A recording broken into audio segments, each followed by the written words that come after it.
I'm struggling to write this blog post. There, I've said it.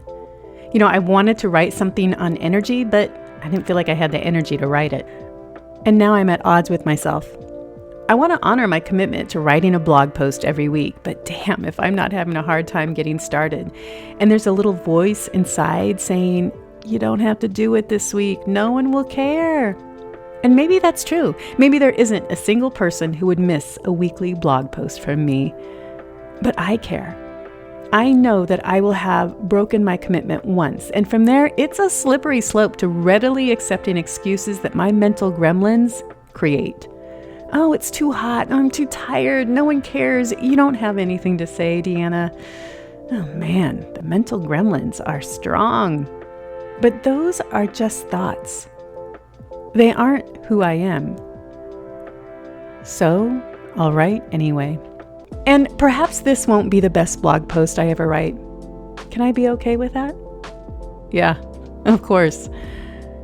And what I'm going through is something I think everyone goes through.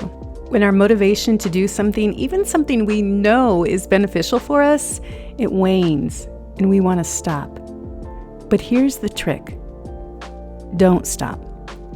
Just allow yourself to show up a little imperfectly for a while. Keep walking until your motivation gets going again. This means for me that if I write this blog post and admit I'm struggling right now, if I allow myself to show up imperfectly, the momentum keeps going, and maybe, just maybe, next week my blog post will knock your socks off. For me, keeping momentum going is far easier than allowing it to stop entirely and re-engaging later. I'm applying this to writing this blog post, but I could just as easily apply it to exercise. On those days I don't feel like doing it, I'll spend 10 minutes stretching, or I'll go out for a nice slow walk just to make sure I'm moving my body. No sweat required.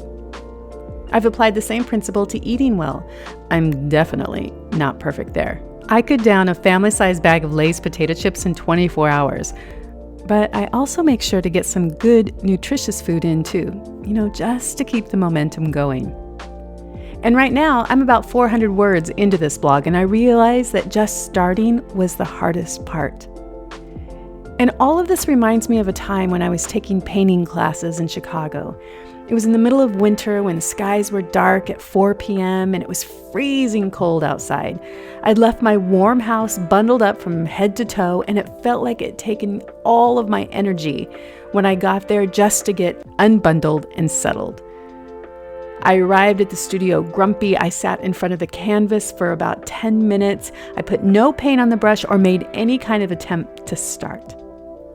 The instructor came by to check in on me, and she asked how I was feeling, and I said, "Oh, honestly, I really don't feel like painting tonight." And then she said the words I'll never forget. "Oh, just paint until you do." And so I did.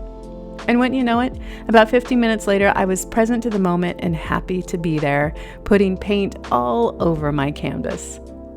And it's just the way I feel right now as I wrap up this blog post.